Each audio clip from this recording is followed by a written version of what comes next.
In the summer of 1861, a middle-aged Washington socialite sent a coded message hidden in the elaborate hairstyle of a young woman courier.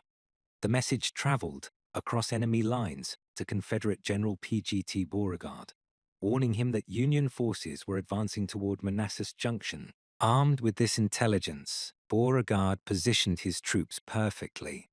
The result was the First Battle of Bull Run, a stunning Confederate victory that shocked the North and proved the war would not be won quickly.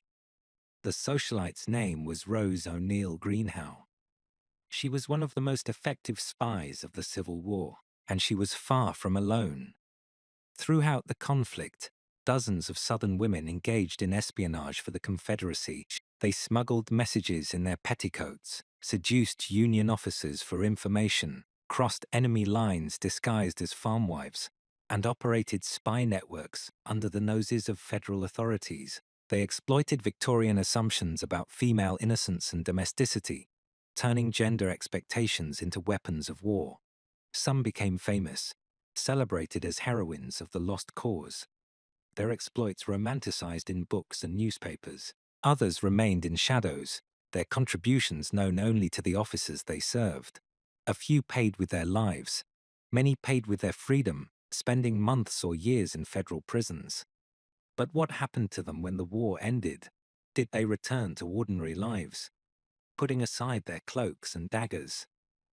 Did they capitalize on their fame or flee from it? How did a society that expected women to be gentle and domestic treat those who had proven themselves capable of deception, danger, and war?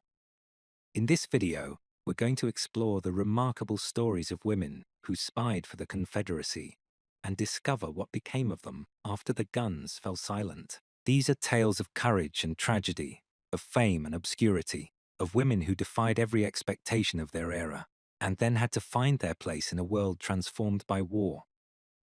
Let's begin with the woman whose message helped win the Confederacy's first great victory, Rose O'Neal Greenhow, the spy who drowned for the cause. Rose O'Neal Greenhow was not a young romantic adventurer. She was a 44-year-old widow, a fixture of Washington society, and one of the most politically connected women in America. Her path to espionage was paved not with youthful idealism, but with decades of cultivated relationships and burning conviction.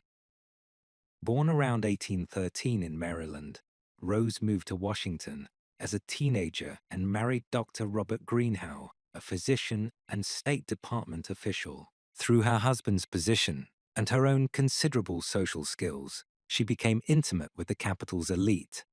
Presidents, senators, cabinet members, and military officers attended her salons.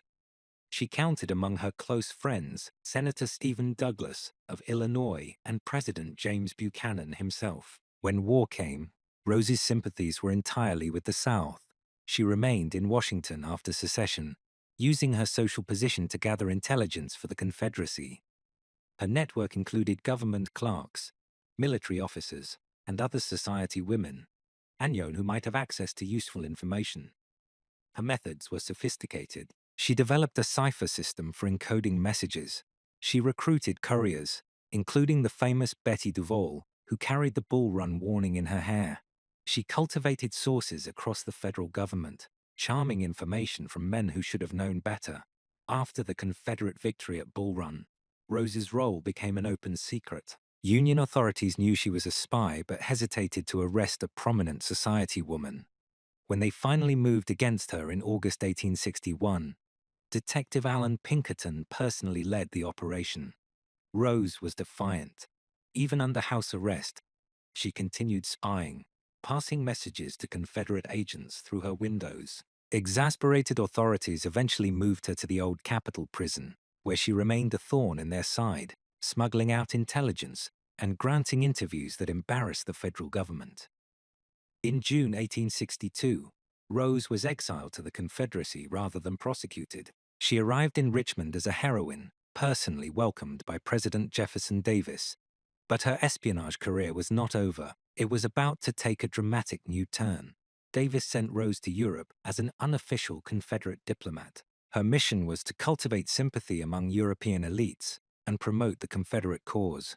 She traveled to France and England, meeting with Emperor Napoleon III and other dignitaries. She wrote a memoir, My Imprisonment, and the First Year of Abolition Rule at Washington, which became a bestseller in Britain. Rose also fell in love. In England, she became romantically involved with the Earl of Granville, a prominent British politician. For a time, she lived the life of a celebrated exile, feted by European aristocracy.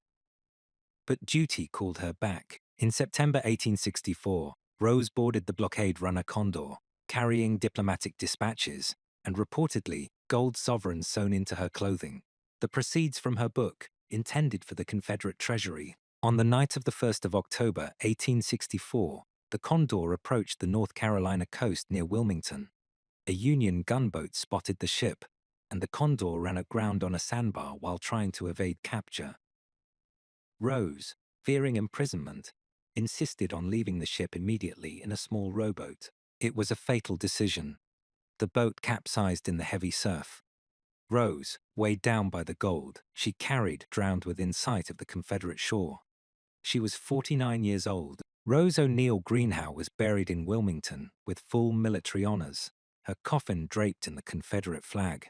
Her gravestone reads, Mrs. Rose O'Neal Greenhow, a bearer of dispatches to the Confederate government. She never saw the war's end, never had to navigate life in a defeated South, but her legend lived on. The society spy who gave everything for the cause, including her life. Belle Boyd, the siren of the Shenandoah. If Rose Greenhow represented the older generation of Confederate spies, sophisticated, politically connected, operating through social networks, Belle Boyd represented something entirely different. She was young, beautiful, reckless, and utterly fearless. She became the most famous female spy of the Civil War, and she spent the rest of her life making sure no one forgot it. Maria Isabella Boyd was born on May 9, 1844, in Martinsburg, Virginia, now West Virginia. She was just 17 when the war began, the daughter of a prosperous merchant family with strong Confederate sympathies. Her espionage career began, according to her own account, when she shot a Union soldier who had insulted her mother. Whether that story is entirely true, Belle was prone to embellishment. Her subsequent activities are well documented. When Union forces occupied Martinsburg, Belle charmed federal officers, extracting military information that she passed to Confederate commanders. She was brazen about it, flirting openly, asking questions that should have raised suspicions, and somehow getting away with it. Her most famous exploit came in May 1862. Union forces under General Nathaniel Banks occupied the town of Front Royal in the Shenandoah Valley. Belle learned that Banks planned to destroy bridges and supplies before retreating from an approaching Confederate force under Stonewall Jackson. Belle ran directly onto the battlefield, literally sprinting across open ground under fire to deliver this intelligence to Confederate officers. She waved her bonnet to signal which direction the Union forces were moving. The information helped Jackson capture Front Royal and its supplies before Banks could destroy them. Jackson personally thanked Belle, reportedly writing, I thank you for myself and for the Army, for the immense service that you have rendered your country today. Belle was arrested multiple times, at least 6 by her own count, but her youth, gender, and connections repeatedly secured her release. Federal authorities seemed unable to decide what to do with her. She was too famous to ignore, too female to execute, and too defiant to silence.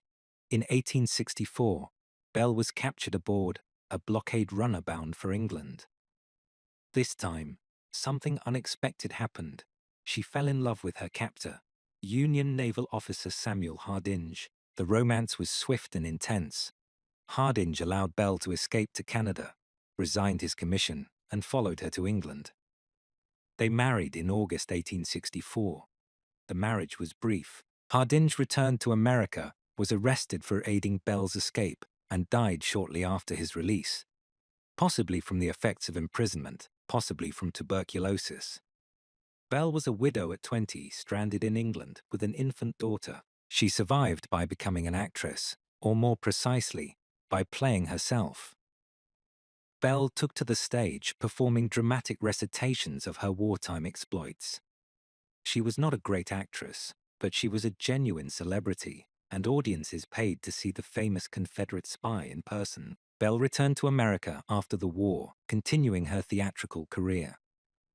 She wrote a memoir, Bell Boyd in Camp and Prison, that mixed genuine history with considerable self-promotion. She married twice more, first to John Swainston Hammond, a former Union officer and British businessman, and then to Nathaniel High, a young actor 17 years her junior.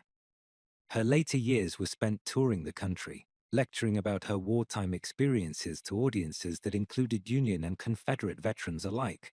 She was a professional celebrity, a living relic of the war, trading on her fame until the end. Bell Boyd died on the 11th of June, 1900, in Kilbourne City, Wisconsin, now Wisconsin Dells, while on a lecture tour. She was 56 years old. Local Grand Army of the Republic veterans, Union veterans, paid for her funeral and served as pallbearers, a gesture of reconciliation that Bell might have appreciated. Her grave marker identifies her as Bell Boyd, Confederate spy. It was an identity she had claimed proudly and never relinquished. Antonia Ford, the spy who married her captor. Antonia Ford's story contains one of the war's strangest romances. A Confederate spy who fell in love with the Union officer who arrested her, married him, and lived happily until tragedy intervened. Antonia was born on the 23rd of July, 1838, in Fairfax Courthouse, Virginia. Her father was a prosperous merchant, and the family home sat at a strategic crossroads that saw frequent military activity. When Confederate cavalry commander Jeb Stuart passed through town in 1861, he was so impressed with Antonia's assistance that he gave her an honorary commission as an aide-de-camp, a document that would later cause her considerable trouble. Antonia provided intelligence to Confederate forces operating in northern Virginia, particularly the partisan ranger John Singleton Mosby. Her most significant contribution came in March 1863, when Mosby conducted his famous raid on Fairfax Courthouse, capturing Union Brigadier General Edwin Stoughton in his bed. Evidence suggested that Antonia had provided information that made the raid possible. Federal authorities arrested Antonia in March 1863.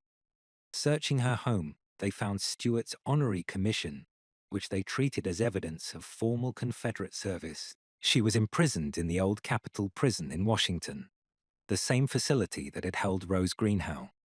In prison, Antonia met Major Joseph Willard, a Union officer from a prominent Washington family that owned the famous Willard Hotel. Joseph was assigned to investigate her case. Instead of building evidence against her, he fell in love with her. The romance was genuine but complicated. Joseph was a Union loyalist from a Unionist family. Antonia was a committed Confederate who had actively aided the rebellion. Yet their feelings overcame political differences. Antonia was released from prison in September 1863 after taking an oath of allegiance to the United States. The oath was a condition of her release, but it did not prevent her from marrying Joseph Willard on the 10th of March, 1864, in a ceremony that united former enemies. The marriage required Antonia to genuinely renounce her Confederate activities. Whether she did so in her heart, only she knew, but she appears to have been sincerely devoted to Joseph and to the new life they built together. After the war, the Willards became prominent members of Washington society. Joseph managed the family hotel business and served in various civic capacities. Antonia bore 3 children and seemed to have found happiness in domesticity, but the story does not end happily.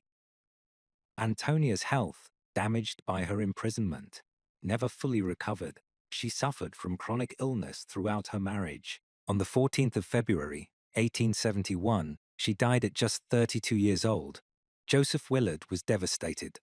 He never remarried, remaining devoted to Antonia's memory for the rest of his life. He eventually became Lieutenant Governor of Virginia, a Union veteran governing a former Confederate state, still mourning the Confederate spy he had loved. Their story became a symbol of reconciliation, proof that love could overcome the divisions of war.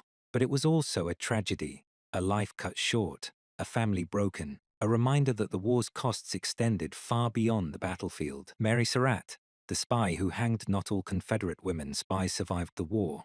Mary Surratt became the first woman executed by the United States federal government, her fate forever linked to the assassination of Abraham Lincoln. Mary Elizabeth Jenkins was born around 1823 in Maryland. She married John Surratt, a farmer, and together they ran a tavern and post office in Surrattsville, Maryland. After John's death in 1862, Mary moved to Washington and opened a boarding house on H Street. The boarding house became a gathering place for Confederate sympathizers, including Mary's son, John Surratt Jr., who worked as a courier for the Confederate Secret Service. It was at this boarding house that John Wilkes Booth and his co-conspirators met to plan their operations. The extent of Mary's knowledge and involvement remains debated to this day. She certainly knew that conspiracies were being discussed under her roof. She may have actively participated in early plans to kidnap Lincoln, a scheme that evolved into assassination after the Confederacy's collapse. Or she may have been a peripheral figure, guilty mainly of failing to report what she knew. After Lincoln's assassination on the 14th of April, 1865, federal authorities arrested everyone connected to Booth. Mary was taken into custody along with her son's fellow conspirators. John Surratt Jr. escaped to Canada and eventually to Europe, leaving his mother to face justice alone.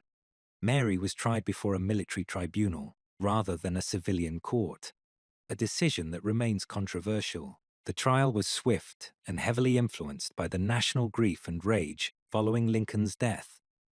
Evidence against Mary was largely circumstantial, based on testimony from witnesses of questionable reliability. 5 of the 9 military judges recommended clemency for Mary, asking President Andrew Johnson to commute her sentence to life imprisonment because of her age and sex. Johnson later claimed he never saw this recommendation. Others insisted he did and ignored it. On the 7th of July, 1865, Mary Surratt was hanged alongside 3 male conspirators. She was approximately 42 years old. She maintained her innocence to the end, reportedly saying, "I am innocent, and God will vindicate me." Her execution shocked the nation. Many who had demanded punishment for Lincoln's assassins were disturbed by the hanging of a middle-aged woman. Some saw it as justice, others saw it as judicial murder. Mary's son John was eventually captured in Egypt in 1866 and returned to the United States for trial. His civilian trial ended in a hung jury, and he was released. He lived until 1916, outliving his mother by more than 50 years, never publicly discussing her fate. Was Mary Surratt a spy, a conspirator, a traitor, or simply a mother who knew too much and said too little? Historians still debate these questions. What is certain is that she paid the ultimate price. The only woman among the Lincoln conspirators to hang, her fate a warning about how far the government would go to punish those connected to the assassination. The Moon sisters, Espionage's family business Virginia, Ginny Moon and Charlotte Lottie Moon, were sisters from Virginia who turned espionage into a family enterprise. Their stories illustrate how Confederate spy networks often relied on kinship and personal relationships. The Moon sisters came from a prominent Virginia family. Both were educated, attractive, and passionately devoted to the Southern cause. When war came, they used their social advantages for espionage. Ginny Moon was the more daring of the two. She smuggled medical supplies, messages, and even military contraband across enemy lines, hiding materials in her clothing and luggage. She was arrested multiple times, but repeatedly talked or charmed her way out of custody. Union officers seemed unable to believe that such a refined young woman could be a genuine threat. Lottie Moon operated more subtly, gathering intelligence through social connections and passing information to Confederate agents. She reportedly had multiple romantic relationships with Union officers. Whether genuine or calculated remains unclear, and used these relationships to extract military intelligence. Both sisters survived the war, but their post-war paths diverged dramatically. Ginny Moon married a Confederate veteran named Clark and lived in Ohio, of all places. After the war, she seems to have put her espionage career behind her, settling into respectable domesticity far from Virginia. She lived until 1925, dying at approximately 80 years old. Lottie Moon's later life was more colorful. She married multiple times, traveled extensively, and lived a less conventional existence than her sister. She too survived into the 20th century, dying around 1917. Neither sister wrote memoirs or sought public attention for their wartime activities. Unlike Belle Boyd, who made a career of her fame, the Moon sisters let their espionage remain largely in the past. They were spies during the war and ordinary women afterward. Or at least they appeared to be. The unknown spies, women lost to history for every Rose Greenhow or Belle Boyd. There were dozens of Confederate women spies, whose names we barely know or have forgotten entirely. Some were enslaved women who passed information to Confederate forces, their motivations complex and their stories largely unrecorded. Some were farmwives who observed Union troop movements and reported what they saw. Some were young women who carried messages across lines, risking imprisonment, or worse for a cause they believed in. These women left few records. They wrote no memoirs, gave no lectures, attracted no newspaper attention.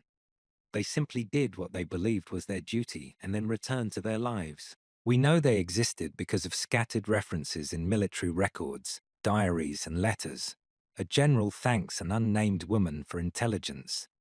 A report mentions a female courier captured and released. A diary records that Mrs. ______ brought word of the enemy's movements. These anonymous spies remind us that espionage was not limited to celebrated figures. It was a widespread activity, engaged in by ordinary women across the South. The Confederacy's intelligence network depended on countless individuals whose contributions will never be fully known. Their anonymity is perhaps fitting. Espionage, by its nature, is secret work. The best spies are those who are never caught, never identified, never remembered. The women we know about are, in some sense, the ones who failed, who were caught, imprisoned, or became too famous to continue operating. The truly successful spies are lost to history, their secrets kept forever. After the war, Lives reconstructed what happened to Confederate women, spies after 1865. Those who survived faced a transformed world. The cause they had served was defeated. The society they had known was destroyed. The assumptions about women's proper roles that they had exploited for espionage remained in place, but they themselves had proven those assumptions false.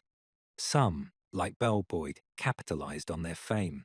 They wrote memoirs, gave lectures, and turned their wartime experiences into post-war careers. They became professional celebrities, living symbols of the lost cause. Others sought obscurity. They married, raised families, and never spoke publicly about what they had done. Their espionage became family secrets, stories told in whispers or not at all. They had been spies during an extraordinary time. Now they wanted only to be ordinary. A few continued to struggle. The skills that made them effective spies, deception, manipulation, risk-taking, did not always translate into peacetime success.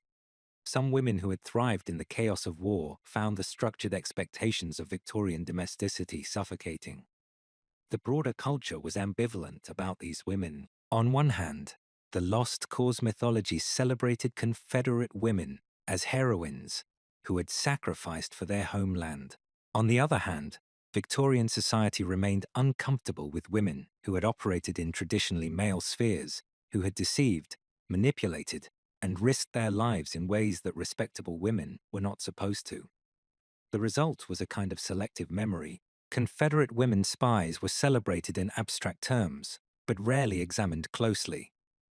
Their courage was praised while the implications of that courage, that women were capable of everything, men were, remained unexplored. Conclusion: so what happened to the women who spied for the Confederacy? Rose Greenhow drowned in the surf, weighted down by gold, dying for a cause that would itself die 6 months later. Belle Boyd became an actress and lecturer, performing her own legend until she collapsed on a Wisconsin stage. Antonia Ford married her captor and died young, her health broken by imprisonment. Mary Surratt hanged, the first woman executed by the federal government. Her guilt still debated. The Moon sisters faded into quiet obscurity, their secrets kept, and countless others vanished into history, their contributions unrecorded and unremembered. These women defied every expectation of their era. Victorian society insisted that women were delicate, domestic, and incapable of deception. These women proved otherwise. They operated spy networks, crossed battle lines, seduced enemies, faced imprisonment and death. They were as courageous and as ruthless as any male spy. Their stories challenge us to reconsider what we think we know about the Civil War and about women's capabilities. A war was not fought only by men on battlefields. It was fought by women in parlors and prisons, in coded messages and dangerous crossings. These women shaped the war's course in ways that are still not fully appreciated. What happened to them afterward reflects the contradictions of their position. They had proven themselves extraordinary, but they lived in a society that wanted women to be ordinary. Some embraced their fame, others fled from it. Some found peace, others found only struggle. They were spies, and spies live in shadows. Even now, more than 150 years later, much about their lives remains unknown. But what we do know is remarkable stories of courage, sacrifice, and defiance that deserve to be remembered. The women who spied for the Confederacy were not footnotes to history. They were history, shaping events through intelligence and daring. Their stories remind us that wars are won and lost in countless ways, by countless people, many of whom will never be fully known. They operated in shadows. Let us bring them, at last, into the light. Conclusion: the fate of Japan's aircraft carriers after World War II was in the end complete annihilation. Not a single ship survived. Those not sunk in combat were scrapped under Allied supervision. Those incomplete were dismantled on their slipways. The Imperial Japanese Navy's carrier force, which had once dominated the Pacific, ceased to exist entirely. The destruction was systematic and thorough, designed to ensure that Japan could never again project naval power as it had during the war. The carriers that had launched the attack on Pearl Harbor, that had ravaged Allied shipping from Darwin to Ceylon, that had contested control of the Pacific for 4 terrible years. All of them were gone by 1947. Today, only the wrecks remain as monuments to what was once the world's most powerful carrier fleet. They lie in silence on the ocean floor, visited occasionally by remotely operated vehicles that capture images of their rusting hulks. The chrysanthemum seals on their bows are still visible after 8 decades, silent testimony to the ships and men who once sailed under the rising sun. The story of what happened to Japan's aircraft carriers after World War II is ultimately the story of how empires end, not with a final battle, but with the quiet work of cutting torches and salvage crews, dismantling the instruments of war until nothing remains but memories and wrecks in the deep.